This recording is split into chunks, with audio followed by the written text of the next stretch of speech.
Today is the 20th day of October, and the time now is 10 minutes past the hour of 5 o'clock. We are produced by the Hawaiian National Broadcast Corporation. The opinions expressed in this program are not necessarily those of the staff and management of this radio station or the Hawaiian National Broadcast Corporation, broadcasting from the top of the Chinese Cultural Plaza here in Honolulu, Hawaii. The subject of presidential issues and the debates that have been going on, the campaign that have been going on between the Democrats and the Republicans have focused more on the domestic issues, on essentially the economy, and very briefly touched on international affairs, foreign policy, as well as the issues of human rights. I think with regards to the international affairs and with regards to human rights, the measure is how close do they line up with the Bush policy in terms of international affairs and human rights. I would place Mitt Romney as Bush plus. I would place Barack Obama as Bush minus. Both essentially following the same general policies that George Bush had taken. This is the second Bush presidency. And I would go further to say that whether it's Bush plus or Bush minus, both are wrong policies. They are badly advised policies. They are, in fact, to a certain extent, not to a certain extent, to a large extent, criminal policies. One caller in an earlier program once said, yes, well, what do I do? It's a matter of choosing not what I favor, but the lesser of the bad that is being served up.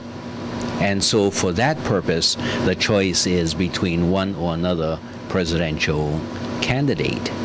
And of course, you have the intervening question of domestic policies. And so in the choice, it's not a clearly one issue or another issue because they are mixed issues. However, that's no reason why we should retain our criticism or constrain our criticism as the debate goes on.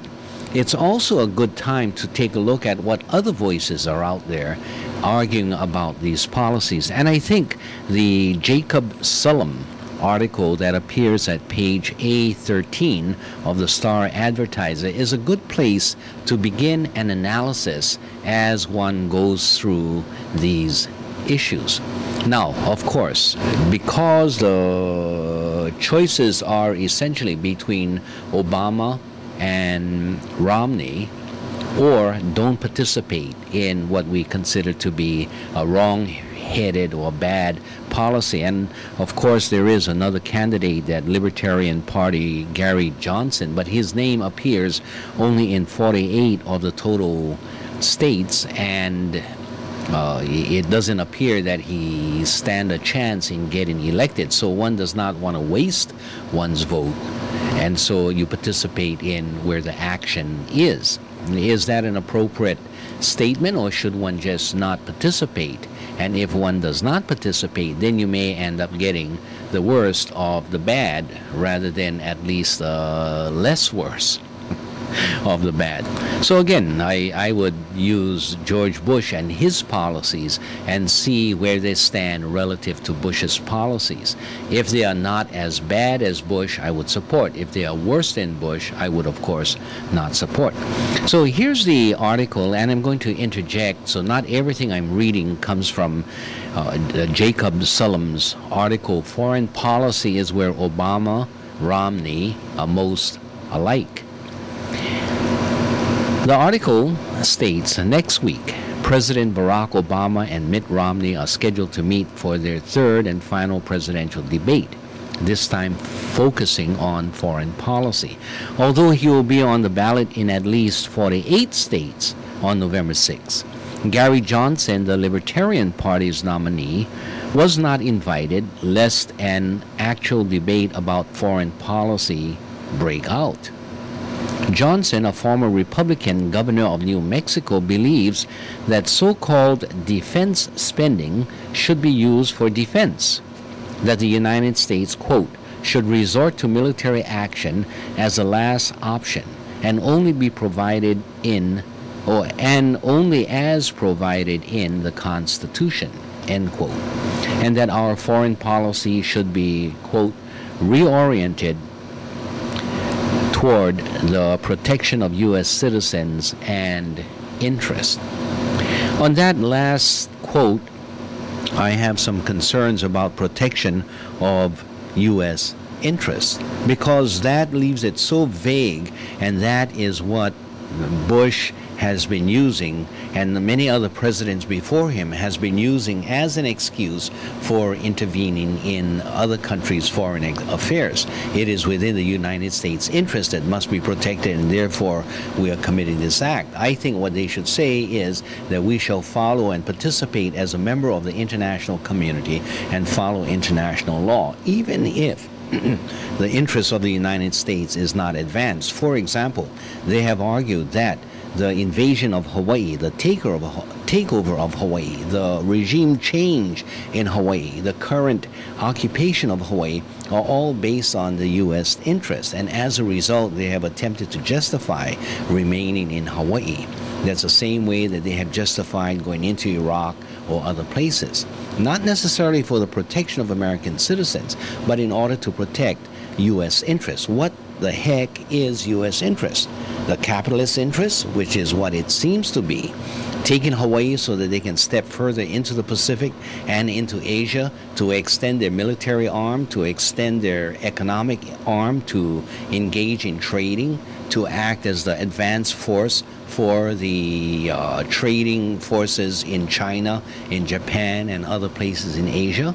Well, that's not a legitimate, that's not a appropriate basis for violating international law. And I believe that the policy should be to protect international law, to abide by the laws that we have agreed to abide by, and to protect American citizens. Now, if American citizens violate this law, there should be no participation by the United States to protect American lives and property, because they are the culprits for advancing their particular interests and then attempting to get the United States sucked in to protect them. Very similar, again, to what had happened here in Hawaii, when American businessmen then approached, who was that?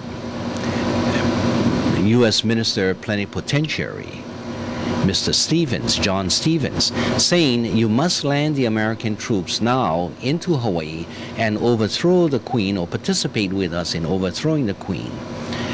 When the minister asked, on what basis do I land the American troops, they responded, to protect American lives and properties. Whose lives and properties? Theirs. But it was them who placed themselves in a position of jeopardy, and now, having committed that, attempting to control foreign affairs, foreign policy, by the collusion of the American minister plenipotentiary with American businessmen. And that's exactly how it occurred in Hawaii. So this kind of idea of American foreign policy should be directed to the protection of U.S. citizens and their interests, or an interest, which includes not necessarily the citizens' interest, but some vague notion of American interest, I think is a wrong-headed policy as well. So as to that extent, I would disagree with Governor Johnson, who is disagreeing with both Bush, I'm sorry, not Bush, with both Barack Obama and Mitt Romney. Reading beyond that, what they say is Obama and Romney, by contrast, believes, quote, it is the responsibility of our president to use America's great power to shape history, as Romney put it in a recent speech. During last week's vice presidential debate, Romney's running mate, Paul Ryan, struggled mightily to distinguish the two major parties' foreign policies. He was reduced to squabbling with Vice President Joe Biden about how often Obama meets with Israeli Prime Minister Benjamin Netanyahu, and faulting the administration over and over again for describing Syrian autocrat Bashar Assad as a reformer. Ryan's main message was that Romney would do basically what Obama is doing, but with more credibility, in quotes. The word credibility in quotes. It was clear that on all the major foreign policy issues Ryan and Biden discussed, including Iran, Iraq, Afghanistan, Libya, and Syria, Obama and Romney have essentially the same position. Again, I reiterate that the positions are similar, but I would say that it is in essence the George Bush interventionist approach. However, Romney would be Bush plus, more willing to intervene, get involved, send troops than Bush himself would have done. And Obama is essentially an interventionist, but not as quick to commit troops as Bush would have. So it's Bush plus for Romney and Bush minus for Obama, both wrong-headed directions in terms of American foreign policy. In a debate limited to Obama and Romney, you will not hear anyone question, as Johnson does, whether frustrating Iran's nuclear ambitions is worth launching yet another war in the Middle East. And that's absolutely correct. I think they need to take an earlier step and ask themselves whether or not the Iran nuclear ambition, as they cite it as being, is true or not. If you really look at the facts, you look at the what do you call it, the non or the independent research and reports that is coming out, the issue of Iran's nuclear intention is essentially not an issue. Iran has made it absolutely clear that it is not their intention to develop nuclear weapons. It's the same story that we heard with regards to Iraq, when Saddam Hussein said, look, I just don't have these weapons of mass destruction that you are accusing me of having. And every time you demand to do an inspection, I open it up, the IAEA has come in, I've opened it up, and you keep saying that I'm hiding something. What else can I do? How do I prove the negative? Which is the same kind of test they are trying to place Iran in. One of the things that the American media does not address is about 2 weeks ago, was it 3 weeks ago, we discussed it briefly on this program, that there was a large meeting of the non-aligned nations. And among the non-aligned nations was a vast majority of the members of the United Nations who sit within the General Assembly of the United Nations. Now, the non-aligned nations, being neither aligned to the United States or to China or to any other country, met in Iraq. I'm sorry, they met in Iran. The United States was very adamant that Ban Ki-moon, the Secretary General of the United Nations, should not go to Iran to hear what his members are talking about. The Israelis also protested, saying that he should not go. He essentially went. What did the non-aligned nations talk about? What they said was that they support Iran and Iran's statement, having met in Iran, that Iran has no ongoing process of creating nuclear fuel or fuel for nuclear weapons or nuclear weapons program. Their creation of nuclear fuel is for medical purposes. And this has been supported by these nations. The nations have also said that they would not participate in an attack, or they would not support an attack as being suggested by some people in the United States and some people in Israel, of attacking Iran on the basis that they believe that Iran is moving towards the creation of nuclear weapons. Okay, so let's set that aside. Jacob Sullum continues to say, you will not hear anyone wonder, as Johnson does, whether occupying Afghanistan for 13 years was the only way to, quote, make sure that the Taliban does not come back in and give Al-Qaeda a safe haven, which is how Ryan described the aim of the longest war in American history. Can you imagine that? The longest war in American history. Biden did allow that as of next year, quote, it is the responsibility of the Afghans to take care of their own security. So, is the reason for being in Afghanistan, was it ever so that the Afghanistanis can take care of their own security? The security of Afghanistan was never threatened except by the United States of America. The Taliban, whether they were in Afghanistan, Pakistan, or anywhere else, they were not attacking or threatening the security of Afghanistan. So this idea of, is this the purpose why the Americans are in there in the first place, or now in the last place, to assure that the Afghanistans are able to withstand or to protect their own security? Very questionable kind of switching of American policy. Continuing on, what about Europe, Japan, and South Korea? That's the sort of question Johnson asked, but Obama and Romney never will. And with regards to that, are they not foreign nations that are also very impactful in the affairs, or in the international affairs? And yet it seems that they don't exist. The only place that exists vis-a-vis the United States is the Middle East and North Africa.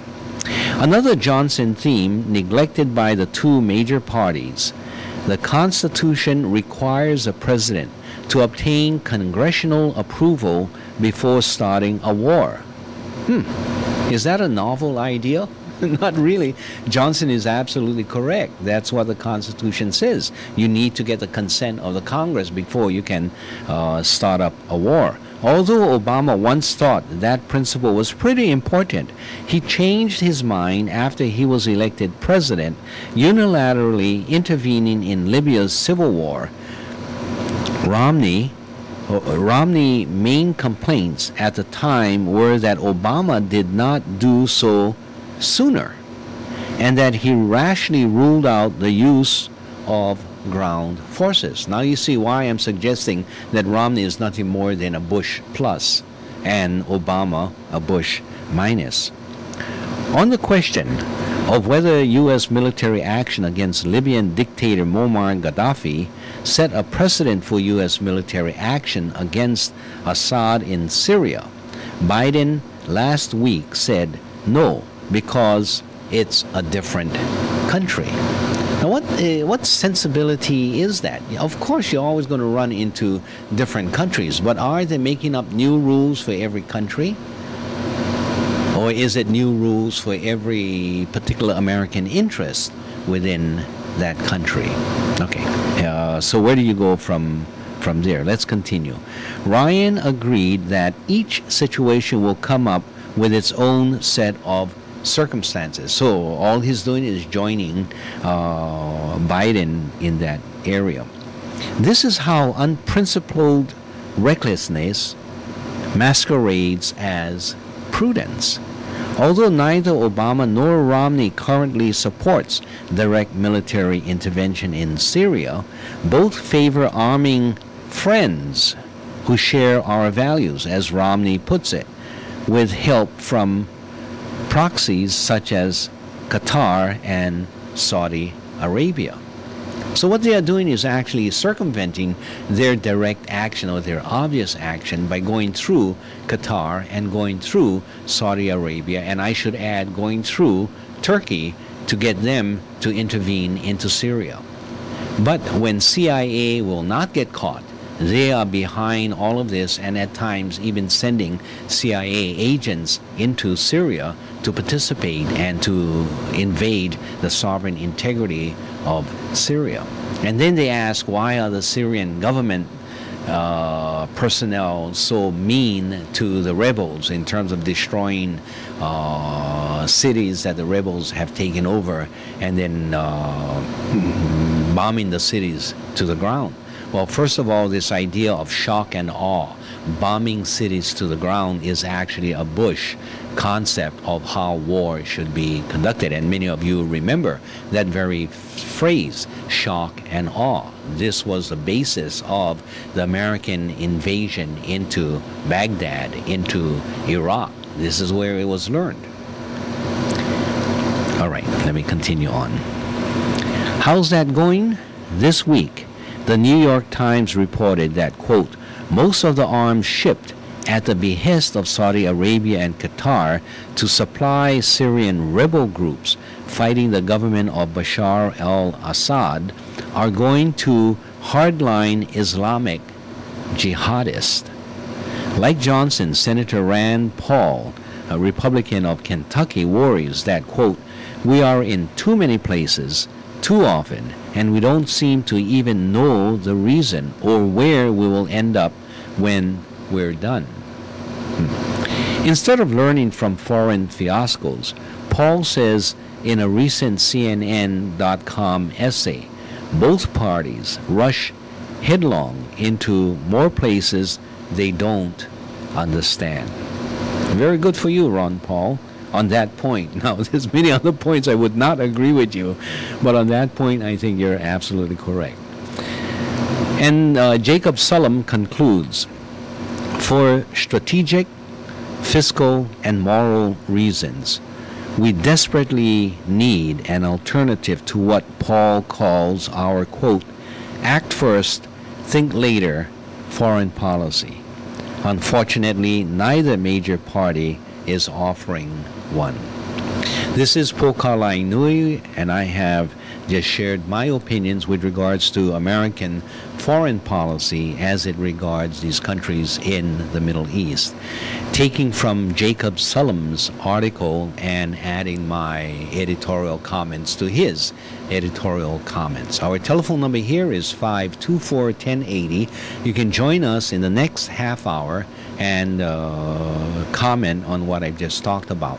Another major area that we will get into in the next half hour is the question of human rights and fundamental freedoms. What is going on in Abu Ghraib, what is going on in Guantanamo, and what is happening with drone strikes, and the issues of human rights, and how do the presidential campaigners stand on that issue. And I would submit that it's the same as foreign policy. It's either Bush plus or Bush minus, but it's still a very bad policy. We'll be back after this song. This is Po Kalai Nui, and you are listening to Hawaiian Potpourri. We go to Olomana with Seabird.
Meke o ni o ka kuhi hewa